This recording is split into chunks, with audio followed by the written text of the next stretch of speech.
Hey, welcome to Miss Nanda's channel. Today I am going to show you all how I am making my body butter.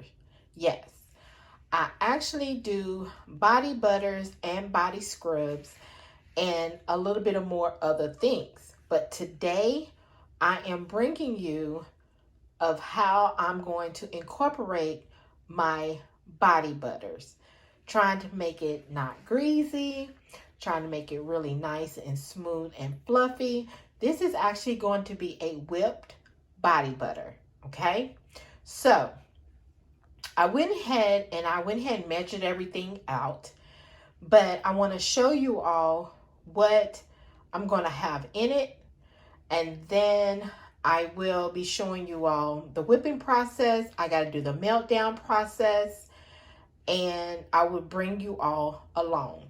And then you'll see how I have my nice, fluffy body butter. Okay? Real nice, smooth, fluffy, whipped body butter. So let me show you everything that I will be putting into my body butter. So here we go. So the first thing is the mango butter. I'm going to be using mango butter today. You can use shea butter, cocoa butter, all types of butters that they have. But today I am doing a mango butter because mango butter, y'all, is really nice and soft and smooth, and it is good to work with.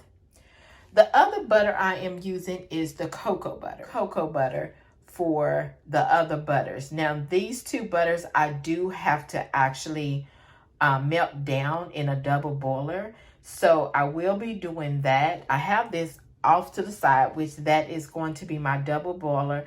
I have to put it on my stove. I got to get another pot, so I can do the double boiler so I can melt that down. So these two are my main butters that I will be using, the mango and the cocoa butter. All right, so the next thing that I am going to put into my butters once they are finished melting down, it's going to be the sweet almond oil. This is going to be coconut oil that I'm going to be putting in there. I'm going to use a rose hip oil. I'm going to be using jojoba oil. And then the last oil I'm going to be using is the hemp seed oil. Now, all of these have a good things of what they bring to my butter. All of the properties are really good for your skin. And then also I'm going to add in some arrowroot powder. The arrowroot powder makes it to where it's non-greasy. As far as, you know, some people don't like greasy butters, and then some people do. But this one, I'm going to add some arrowroot powder to make it non-greasy, okay? So I'm going to go ahead and melt these two butters down, then incorporate my oils in with it, and then I'll bring you back on the whipping process and all of everything that I will be whipping together. All right.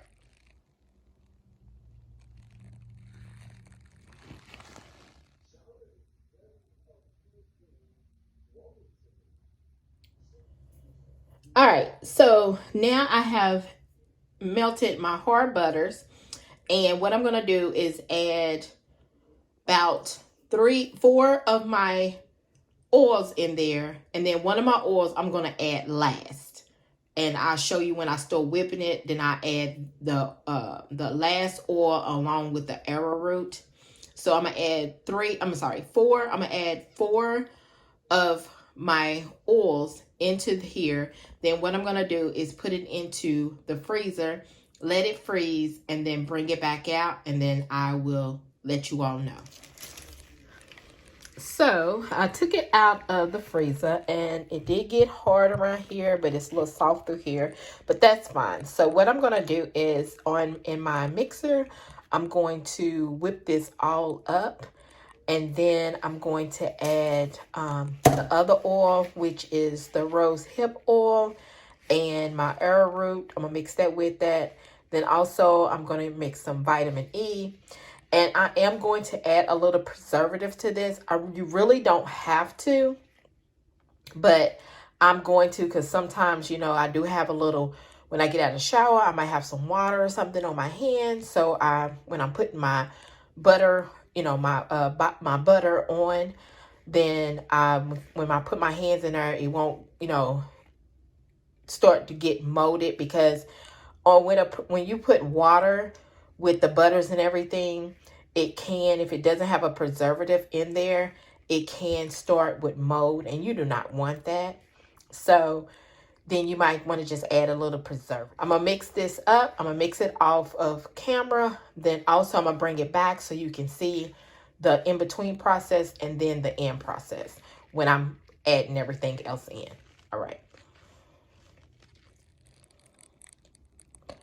All right, you see, it is starting to whip good. I just got to go around the side.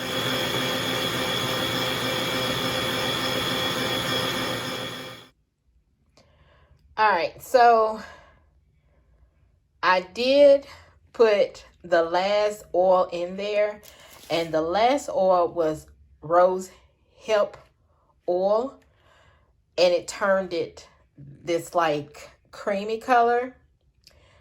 And I should have known that it was going to turn the color, which was fine. It was fine.